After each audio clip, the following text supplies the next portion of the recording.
आपका अपना channel Edu परिचर्चा में स्वागत है। यह ज्ञान बिंदु का बिहार दरोगा होमवर्क सीरीज का सेट नंबर 8 है। आज का पहला क्वेश्चन है, हाल ही में संयुक्त राष्ट्र उच्च समुद्र संधि पर हस्ताक्षर को भारत के केंद्रीय मंत्रिमंडल द्वारा अनुमति प्रदान की गई। इस संधि का संबंध किसके संरक्षण से है? तो जैव विविधता के संरक्षण से। जैव विविधता के संरक्षण से पूछेगा। जैव विविधता अधिनियम कब आया था? तो यह 2002 में आया था। 2002 ईस्वी में आया था। और जैव विविधता दिवस कब मनाया जाता है? तो यह 22 मई को मनाया जाता है। 22 मई को पूछेगा। जैव विविधता का हॉट स्पॉट किसको कहा जाता है भारत में? तो यह पश्चिमी घाट को कहा जाता है। पश्चिमी घाट को। अगर यही पूछता है कि पश्चिमी घाट के विकास के लिए किस समिति का गठन किया गया था? तो गॉडगिल समिति का गठन किया गया था। आगे क्वेश्चन है, महासागरों द्वारा लगभग कितना प्रतिशत हिस्सा उच्च समुद्र माना जाता है? तो यह 64%। 64%। आगे क्वेश्चन है, किस देश की संसद द्वारा तिब्बत समाधान अधिनियम पारित किया गया? तो यह अमेरिका के संसद यानी अमेरिका के कांग्रेस। अमेरिका के संसद को क्या कहा जाता है? तो कांग्रेस। तो अमेरिका के कांग्रेस के द्वारा। और ब्रिटेन के संसद को क्या कहा जाता है? तो पार्लियामेंट कहा जाता है। पूछेगा, दलाई लामा कहाँ के मूल निवासी थे? तो यह तिब्बत के मूल निवासी थे। दलाई लामा ने भारत के किस स्थान पर शरण लिया था? तो यह धर्मशाला। कहाँ पे है धर्मशाला? तो हिमाचल प्रदेश में। कब शरण लिया था? तो 1959 ईस्वी में। आगे क्वेश्चन है, भारतीय मूल की किन दो महिलाओं को व्हाइट हाउस फेलो से सम्मानित किया गया? फिर से इस क्वेश्चन को देखते हैं। भारतीय मूल की किन दो महिलाओं को व्हाइट हाउस फेलो में नामित किया गया? तो पद्मिनी और नलिनी टाटा। आगे क्वेश्चन है, अमेरिका के राष्ट्रपति कौन चुने गए और उनका स्थान क्या है? तो डोनाल्ड ट्रंप चुने गए और यह कौन से क्रम के हैं? तो 47वें क्रम के। और इनकी पार्टी पूछा जाएगा तो यह रिपब्लिकन पार्टी से संबंधित है। रिपब्लिकन पार्टी से। आगे है, हाल ही में भारत के रुपे कार्ड को किस देश में लॉन्च किया गया है? तो यह मालदीव में लॉन्च किया गया है। पूछेगा, मालदीव के राजधानी कहाँ है? तो माले हो जाएगा। और मालदीव कहाँ अवस्थित है? इसका अवस्थिति पूछा जाएगा तो यह हिंद महासागर में स्थित है। आगे क्वेश्चन है, भारत के भीम ऐप को अपनाने वाला पहला देश कौन सा बन गया है? तो भूटान है। यही पूछता है, भारत के रुपे कार्ड को अपनाने वाला पहला देश कौन सा है? तो भारत का रुपे कार्ड अपनाने वाला पहला देश नेपाल हो जाएगा। आगे क्वेश्चन है, केंद्रीय कैबिनेट द्वारा भारत को अंतर्राष्ट्रीय ऊर्जा दक्षता हब में शामिल होने की मंजूरी कब प्रदान की गई? तो अक्टूबर 2024 में। अक्टूबर 2024 में। ऊर्जा दक्षता हब की स्थापना कब और किसके द्वारा किया गया? तो 2017 में जर्मनी के द्वारा। 2017 में जर्मनी के द्वारा। पूछेगा, अंतर्राष्ट्रीय ऊर्जा एजेंसी का सचिवालय कहाँ है? तो यह कहाँ है? तो पेरिस में है। आगे क्वेश्चन है, भूमध्य सागर में आयोजित भारत एवं फ्रांस द्विपक्षीय अभ्यास में नौसेना की किस सबमरीन ने भाग लिया है? तो INS तवर ने। पूछेगा, विश्व का सबसे बड़ा नौसेना अभ्यास कौन सा है? तो रेमपैक।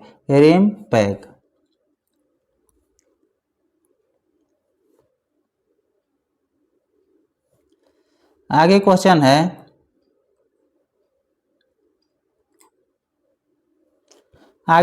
है, मालाबार अभ्यास जो है वह कौन कौन देश इसका आयोजन करता है? तो भारत करता है, यूएसए है, जापान है और ऑस्ट्रेलिया। मालाबार अभ्यास में भारत, यूएसए, जापान, ऑस्ट्रेलिया शामिल है। और क्वाड में भी यही 4 देश है, क्वाड में भी यही 4 देश है। स्वदेश निर्मित भारत की पहली पनडुब्बी कौन सी थी? तो आईएनएस अरिहंत, आईएनएस अरिहंत। स्वदेश निर्मित भारत की सेकंड पनडुब्बी अगर पूछता है तो क्या हो जाएगा? तो आईएनएस अरिघात, आईएनएस अरिघात। अगला क्वेश्चन है, बीजिंग में आयोजित 5वें ग्लोबल ई संचालन समिति में भारत सहित कितने देशों ने भाग लिया है? तो भारत सहित 15 देशों ने भाग लिया है। आगे क्वेश्चन है, एशिया पावर इंडेक्स में भारत का स्थान क्या है? तो तीसरा स्थान है। और जापान को पीछे छोड़कर भारत तीसरा स्थान पे प्राप्त किया है। आगे है, एशिया पावर इंडेक्स में पहले और दूसरे स्थान पर कौन है? तो यह पहले स्थान पे हो जाएगा अमेरिका, और दूसरे स्थान पर चीन हो जाएगा, और तीसरे स्थान पर अपना भारत हो जाएगा। आगे क्वेश्चन है, भविष्य के शिखर सम्मेलन का आयोजन कहाँ और किस संस्था द्वारा आयोजित किया था? तो इसका सही उत्तर हो जाएगा न्यूयॉर्क में। और किसके द्वारा? तो यूएन महासभा के द्वारा, यूएन महासभा के द्वारा।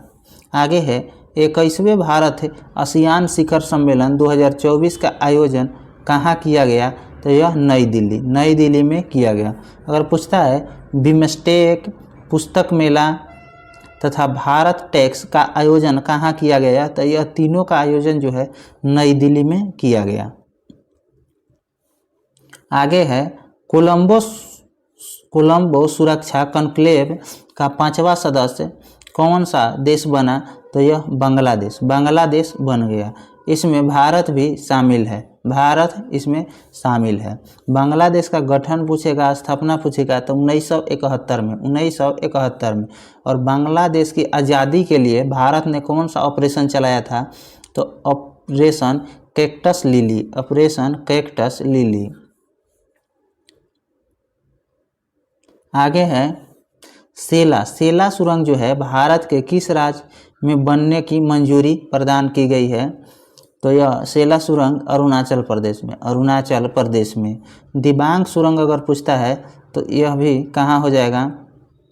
तो यह भी अरुणाचल प्रदेश में हो जाएगा। नेफा के उपनाम से किसको जाना जाता है? तो अरुणाचल प्रदेश को। विंग्स इंडिया का आयोजन भारत के किस शहर में किया गया? तो यह हैदराबाद में। विंग्स इंडिया का आयोजन हैदराबाद में, और यह बेगमपेट एयरपोर्ट पे किया गया, बेगमपेट एयरपोर्ट पे। और इसमें पूछता है कि टॉप एयरपोर्ट का अवार्ड किसको मिला है? तो कैंपगोड़ा एयरपोर्ट। और यह कहाँ स्थित है? तो बंगलुरु में अवस्थित है कैंपगोड़ा। आगे क्वेश्चन है, सर्वप्रथम ब्राह्मणों को भूमि दान करने की प्रथा का आरंभ किन शासकों के द्वारा किया गया? तो यह सतवाहन शासक के द्वारा किया गया। अगर पूछता है कि सतवाहन राजवंश जो था इसकी राजधानी कहाँ थी? तो प्रतिष्ठान। और यह मगध पर अंतिम राजवंश था सतवाहन। मगध पर शासन करने वाले कौन कौन से वंश थे? तो इसका सही क्रम हो जाएगा हर्यक, शिशुनाग, नंद, मौर्य, शुंग, कण्व, सतवाहन। इसका एक छोटा सा ट्रिक है, हसीन मासुका। ह से हर्यक, सी से शिशुनाग, न से नंद वंश, म से मौर्य वंश, सु से शुंग वंश और क से कण्व वंश। और सतवाहन याद रखना है, लास्ट वंश है। आगे क्वेश्चन है, राष्ट्रपति के चुनाव प्रक्रिया को किस देश से लिया गया है और इसके निर्वाचक मंडल में कौन कौन शामिल होते हैं? तो यह आयरलैंड के संविधान से लिया गया है। और इसमें किस पद्धति द्वारा चुनाव होता है? तो एकल संक्रमणीय मत पद्धति एवं अनुपातिक रूप से अप्रत्यक्ष मत प्रणाली के द्वारा राष्ट्रपति का चुनाव होता है। और इसके निर्वाचक मंडल में कौन कौन शामिल होता है, यह भी क्वेश्चन में पूछा गया है। तो कौन कौन होता है? तो लोकसभा, राज्यसभा और विधानसभा। तीनों के निर्वाचित सदस्य इसमें मनोनीत सदस्य नहीं शामिल होते हैं, निर्वाचित सदस्य तथा दिल्ली एवं पुदुचेरी विधानसभा के निर्वाचित सदस्य राष्ट्रपति के चुनाव में मतलब कि वोट देते हैं, उसका निर्वाचक मंडल इसी से गठन होता है। आगे क्वेश्चन है, भारतीय खिलाड़ी पीयर श्रीजेश का संबंध किस खेल से है? तो पीयर श्रीजेश का संबंध हॉकी से है।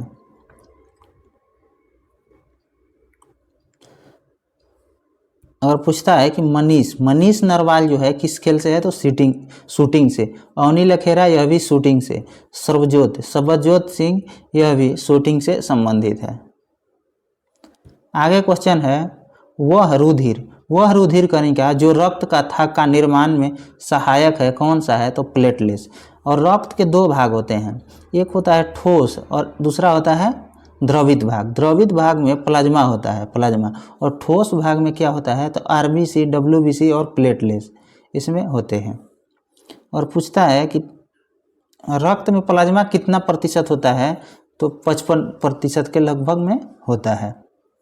आगे क्वेश्चन है, संविधान संशोधन का प्रस्ताव संसद के किस सदन में लाया जाता है? तो किसी भी सदन में। और जो संविधान संशोधन है कितने तरीका से किए जाते हैं? तो 2 तरीका से। कौन कौन? एक होता है साधारण बहुमत से और दूसरा होता है विशेष बहुमत से। साधारण बहुमत में क्या होता है कि 50% +1 हो जाता है, और विशेष बहुमत से अगर कोई भी संशोधन होगा संविधान में तो 2/3 बहुमत उसमें आवश्यक होता है, 2/3। और साधारण में 1/2 मतलब आधा +1 हो जाएगा, तो साधारण बहुमत हो जाएगा। संविधान संशोधन प्रक्रिया कहाँ से लिया गया है? तो यह दक्षिण अफ्रीका के संविधान से लिया गया है। और संविधान संशोधन किस भाग में है? तो भाग 20 में। अनुच्छेद पूछेगा तो 368 हो जाएगा। आगे क्वेश्चन है, केंद्र में मंत्रियों की नियुक्ति प्रधानमंत्री की सलाह पर राष्ट्रपति करते हैं। यह प्रावधान संविधान के किस अनुच्छेद के तहत दिए गए हैं? तो यह अनुच्छेद 75 के तहत, अनुच्छेद 75 के। पूछता है कि भारत का मंत्रिपरिषद किस अनुच्छेद में है? तो अनुच्छेद 74 में। और मंत्रिमंडल शब्द, यह VVI क्वेश्चन है लास्ट वाला, मंत्रिमंडल शब्द किस अनुच्छेद में है? तो 352 अनुच्छेद में है। आगे है pH स्केल पर सबसे प्रबल अम्ल एवं सबसे प्रबल क्षार को मिलाने से प्राप्त विलयन क्या होगा? तो यह उदासीन हो जाता है। कैसे? तो pH स्केल है इसको 0 से 14 तक दर्शाया जाता है, 0 से 14 तक। और जो 7 है, 7 मिडिल वाला, इसमें 7 से जो नीचे होता है उसको अम्लीय कहा जाता है, और 7 से ऊपर होता है उसको क्षारीय कहा जाता है। और 7 जिसका pH मान हो जाता है वह उदासीन हो जाता है। पूछेगा कि pH स्केल का खोज किसने किया था? तो सोरेनसन ने किया था, सोरेनसन ने। अगला क्वेश्चन है, चूना पत्थर यानी CaCO3 जिसको लाइम स्टोन का रासायनिक नाम क्या है? लाइम स्टोन का रासायनिक नाम कैल्शियम कार्बोनेट, जिसको संगमरमर भी कहा जाता है। बिना बुझा चूना पूछेगा तो इसका सूत्र क्या हो जाएगा? CaO। इसका उपयोग कहाँ होता है? तो सीमेंट में होता है। अब बुझा हुआ चूना अगर कह देगा तो इसमें वाटर मिक्स हो जाता है, इसीलिए CaOH के होल ट्वाइस इसका हो जाता है बुझा हुआ चूना का। और इसका उपयोग कहाँ होता है? तो रंगाई एवं पोताई में।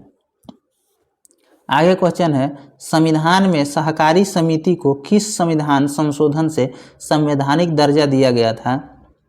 तो यह जो था 43 के B, और भाग अगर पूछता है तो भाग 9 के B के द्वारा। आगे क्वेश्चन है, अरावली पर्वत श्रेणी के उत्तर विस्तार को किस नाम से जाना जाता है? तो रायसीना हिल्स पे ही राष्ट्रपति भवन अवस्थित है। पूछेगा अरावली की सबसे ऊंची चोटी कौन सी है? तो गुरु शिखर हो जाएगा, गुरु शिखर। आगे वाला क्वेश्चन है, किस विटामिन में कोबाल्ट की मात्रा अवस्थित होती है जो कैंसर के उपचार में सहायक होता है? तो B12। इसका रासायनिक नाम पूछेगा तो साइनोकोबालामीन हो जाएगा। यह जटिल विटामिन के रूप में जाना जाता है। B1 का रासायनिक नाम थाइमिन हो जाता है, B2 का राइबोफ्लोमिन हो जाता है और B3 का नियासिन हो जाता है। आगे है, भारत में राजनीतिक पार्टियों को राष्ट्रीय पार्टी का दर्जा कौन प्रदान करता है? तो यह चुनाव आयोग। वर्तमान में कितनी राष्ट्रीय पार्टी है? तो 6। कौन कौन? तो बीजेपी, कांग्रेस, बीएसपी, मार्क्सवादी और आम आदमी पार्टी और नेशनल पीपुल्स पार्टी। जिसमें बीजेपी की स्थापना अगर पूछता है तो 1980 हो जाता है, बीजेपी के 1980, कांग्रेस के 1885 हो जाएगा। आपके कितना हो जाएगा? तो 2012 हो जाता है, 2012। और नेशनल पीपुल्स पार्टी यानी एनपीपी का कब है? तो यह 2013 है, 2013 एनपीपी का। आगे क्वेश्चन है, पंचायती राज को संवैधानिक दर्जा कब और किस समिति के सिफारिश पे दिया गया था? तो कब दिया गया था? तो यह 1992 ईस्वी में, 1992 में 73वां संवैधानिक संशोधन द्वारा, 1992 के अधिनियम के द्वारा 1993 में दिया गया था, 1992 के अधिनियम था जो 1993 में संवैधानिक दर्जा पंचायती राज को प्राप्त हुआ था और 73वां संविधान संशोधन। और पूछता है कि कौन सी समिति थी? तो एल.एम. सिंघवी समिति। एल.एम. सिंघवी समिति का गठन कब हुआ था? तो 1986 में। अगर पूछता है कि विषय पंचायती राज में विषय कितना है? तो 29 हो जाता है। अनुसूची पूछेगा तो 11वीं अनुसूची में पंचायती राज का व्याख्या किया गया है। और पंचायत का जो गठन है किस अनुच्छेद के तहत होता है? तो 40 अनुच्छेद 40 जो राज्य के नीति निर्देशक सिद्धांत के अंतर्गत आते हैं। आगे है, संविधान की किस अनुसूची में 22 भाषा का उल्लेख किया गया है? तो 8वीं अनुसूची में 22 भाषा का उल्लेख किया गया है। मूल संविधान में कितनी भाषा था? तो 14। बाद में 8 भाषा जोड़ा गया। कौन कौन? तो सिंधी, नेपाली, मणिपुरी, कोंकणी। सिंधी को 1967 में 21वां संविधान संशोधन के द्वारा, कब? तो 1967 में सिंधी को। उसके बाद 3 भाषा, नमक को जो है 71वां संविधान संशोधन 1992 में जोड़ा गया, यानी कि नेपाली, मणिपुरी और कोंकणी। उसके बाद बीडीएमएस के बोडो, डोगरी, मैथिली और संथाली। इसको कब? 92वां संविधान संशोधन 2003 में जोड़ा गया, 2003 में किसको? तो बीडीएमएस को, मतलब बोडो, डोगरी, मैथिली और संथाली को जोड़ा गया। आगे क्वेश्चन है, कृष्णा नदी से लेकर कन्याकुमारी तक फैले विस्तृत पूर्वी तटीय मैदान को किस नाम से जानते हैं? तो कोरोमंडल। अल्पसंख्यक के हितों का संरक्षण संविधान के किस अनुच्छेद में वर्णित है? तो अनुच्छेद 29 हो जाएगा, अनुच्छेद 29। और यह एक मूल अधिकार है। और किस भाग में है मूल अधिकार? तो भाग 3 में। मूल अधिकार कहाँ से लिया गया है? तो अमेरिका के संविधान से। और किस अनुच्छेद में वर्णित है? तो अनुच्छेद 12 से 35 में मूल अधिकार का वर्णन किया गया है।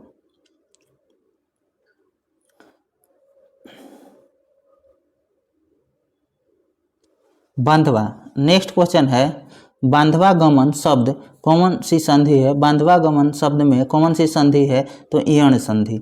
यण संधि की पहचानने का क्या तरीका है? तो य व र ल पर अगर आधा व्यंजन होता है तो उसमें कौन सा संधि हो जाता है? तो यण संधि हो जाता है। आगे क्वेश्चन है, पीतल एक मिश्र धातु है जो 2 धातुओं को मिलाने से बनता है। वे धातुएं कौन कौन सा है? तो तांबा और जस्ता। पिताजी इसका ट्रिक है, पी से पीतल, त से तांबा, ज से जस्ता, पिताजी। इससे याद रख सकते हैं आप आसानी से। आगे वाला क्वेश्चन है, भारत में स्वतः जुताई वाली मिट्टी के नाम से कौन सी मिट्टी जानी जाती है? तो काली मिट्टी। काली मिट्टी का ही दूसरा नाम रेगुड़ मिट्टी और लावा मिट्टी है।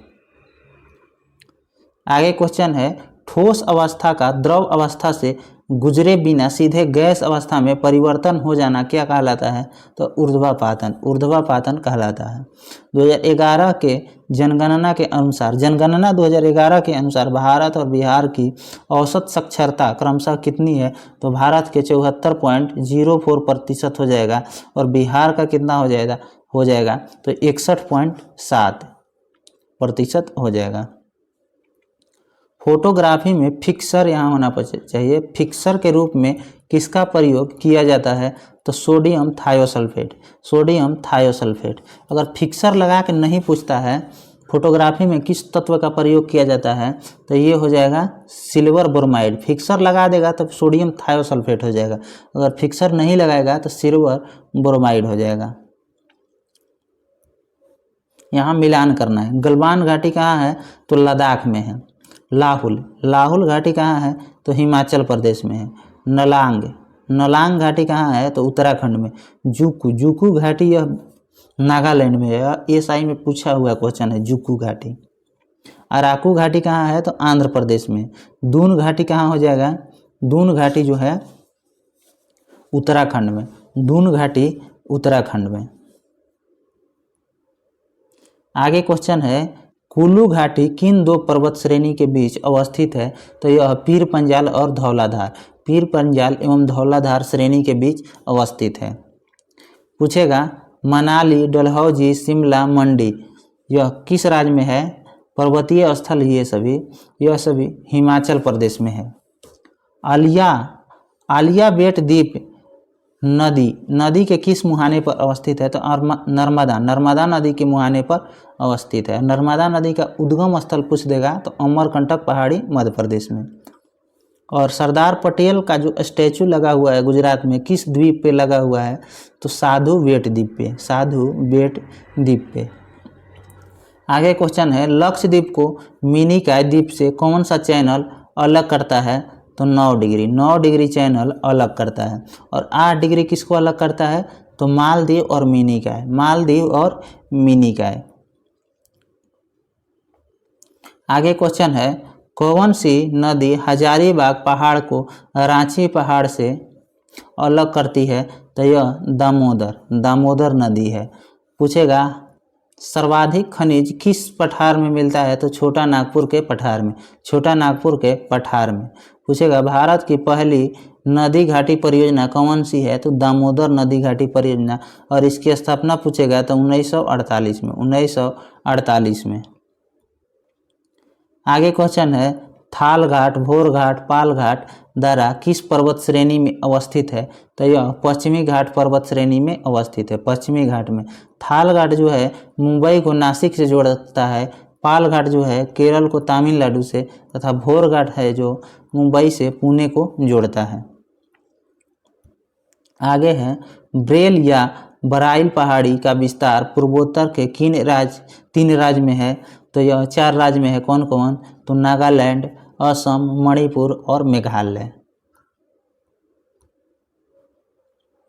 आगे क्वेश्चन है भारत के अवनालिका अपरदन से पीड़ित पठार कौन सा है? तो मालवा का पठार, मालवा का पठार। आगे क्वेश्चन हो जाएगा विश्व का सबसे ऊंचा पठार कौन सा है और इसकी अवस्थिति भारत के परिप्रेक्ष्य में किस दिशा की ओर है? तो तिब्बत का पठार है और भारत से उत्तर में स्थित है। विश्व का अगर छत पूछता है तो पामीर का पठार हो जाएगा, पामीर का पठार। आगे क्वेश्चन है दीघा समुद्रीय तट भारत के किस राज्य में अवस्थित है? तो यह पश्चिम बंगाल में, पश्चिम बंगाल में। कठियावाड़ा तट कहाँ हो जाएगा? तो गुजरात में हो जाएगा। और पारादीप तट हो जाएगा उड़ीसा में। आगे क्वेश्चन है प्रायद्वीपीय भारत के पश्चिमी तट के दक्षिणी छोर पर अवस्थित समुद्र तटीय मैदान कौन सा है? तो मालाबार तटीय मैदान, मालाबार तटीय मैदान कहाँ है? तो केरल में है।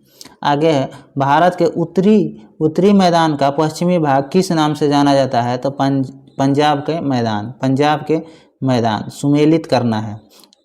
इसमें कॉमन सुमेलित नहीं है, तो बोमडीला जो है सिक्किम दिया हुआ है, यह गलत है। बोमडीला है अरुणाचल प्रदेश में।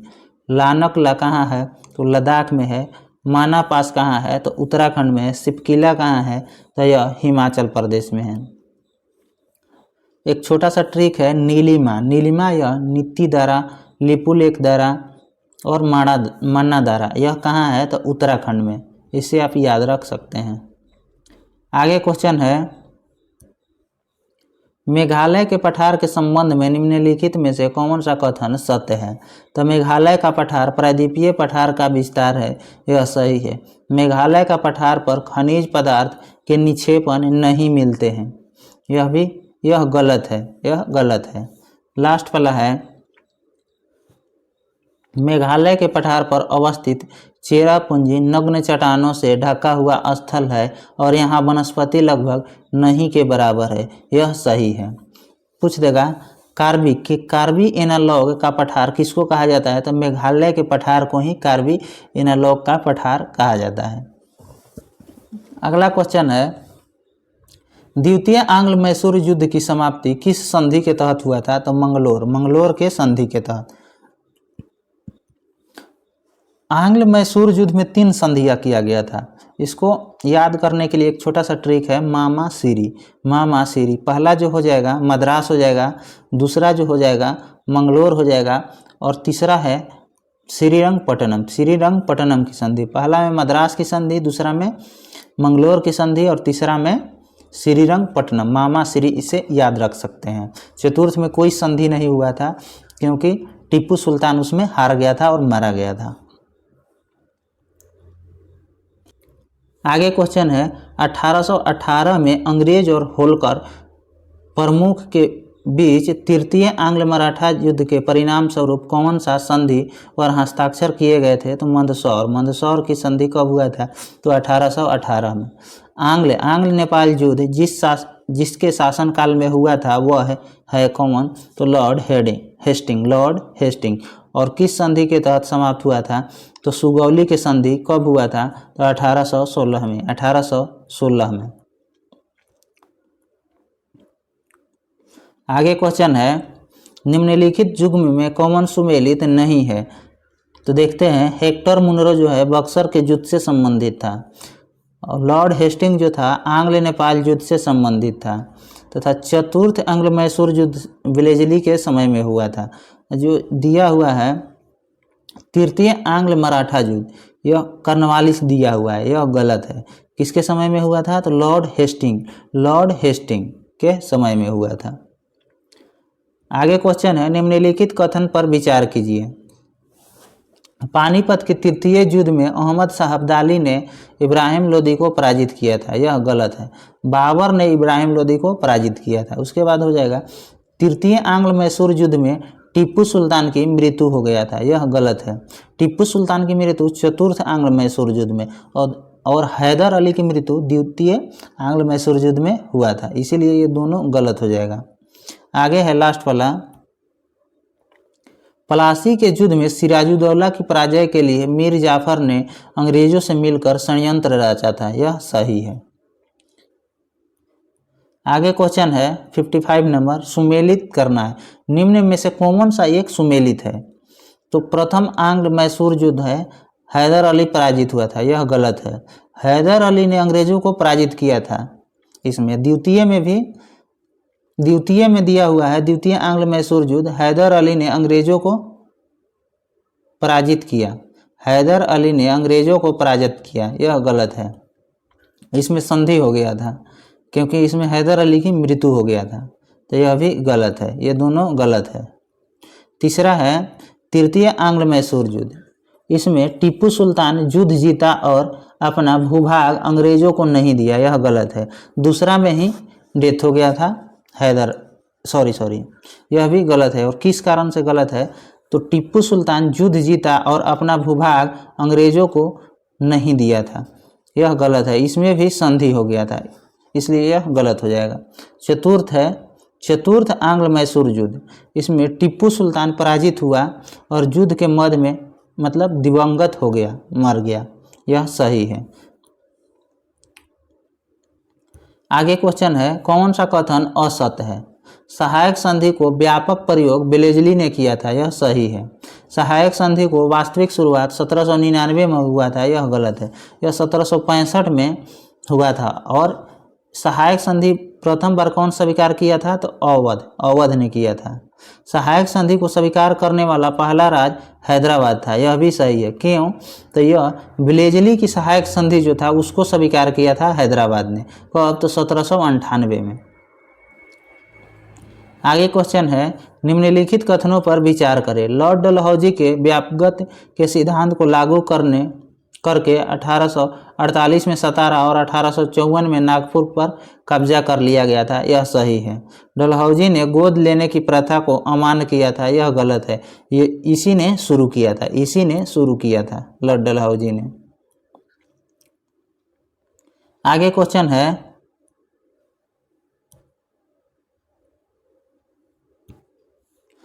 क्वेश्चन है, निम्नलिखित में से किसका मिलान सही है? तो वाणिज्यिक पूंजीवाद कब से कब? तो 1757 से 1813 तक। उसके बाद औद्योगिक पूंजीवाद चरण कब से कब तक? तो 1813 से 1858 तक।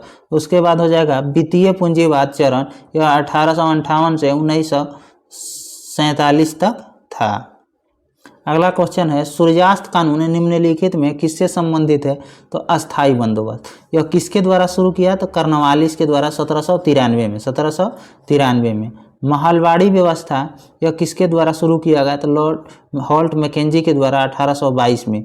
और रैयतवाड़ी रीड और मुनरो के द्वारा 1820 में।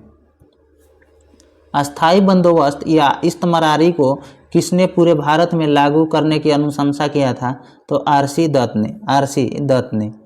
आगे क्वेश्चन है, कॉमन ब्रिटिश शासन के दौरान भारत में रैयतवाड़ी व्यवस्था के प्रारंभ के लिए जाने से संबंधित है? तो अलेक्जेंडर रीड और टॉमस मुनरो। आगे क्वेश्चन है, भारतीय संविधान में आपात संबंधी उपबंध भारत शासन अधिनियम 1935 और किस देश के संविधान से लिया गया है? तो जर्मनी के वाइमर संविधान से लिया गया है आपात उपबंध को। आगे क्वेश्चन है, भारतीय संविधान में उल्लेखित स्वतंत्रता, समानता और बंधुत्व की संकल्पना किससे प्रेरित है? तो फ्रांसीसी क्रांति से। और कब हुआ था? तो 1789 में। और किसके समय में? तो लुई 16वां के समय में। आगे क्वेश्चन है, भारतीय संविधान द्वारा प्रदत्त मौलिक अधिकार के स्थगन संबंधी कार्यपालिका के अधिकारों को किस देश के संविधान से लिया गया है? तो यह अमेरिका से लिया गया है।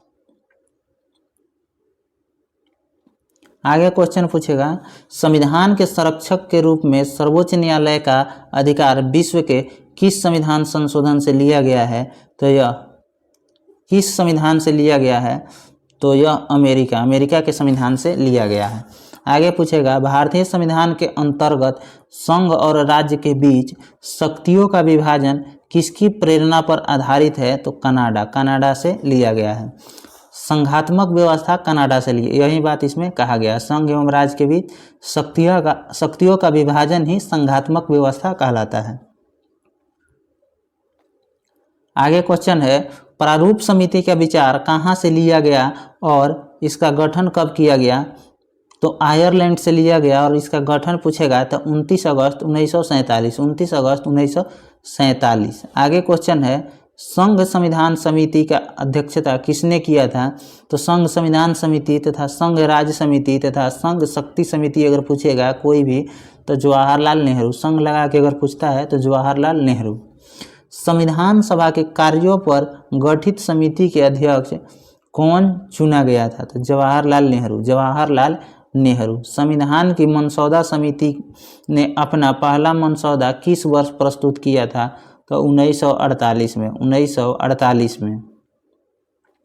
संविधान सभा के लिए किस जानवर को प्रतीक के रूप में अपनाया गया था? तो हाथी को। राष्ट्रीय ध्वज पर तदर्थ समिति के अध्यक्ष कौन थे? तो राजेंद्र प्रसाद।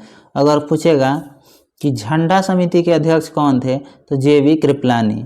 और पूछेगा राष्ट्रीय ध्वज संहिता कब लाया गया था? तो 2002 में। आगे क्वेश्चन है, भारत में कुल बाघ अभयारण्य की संख्या तथा भारत में सबसे नवीनतम बाघ अभयारण्य कौन सा है?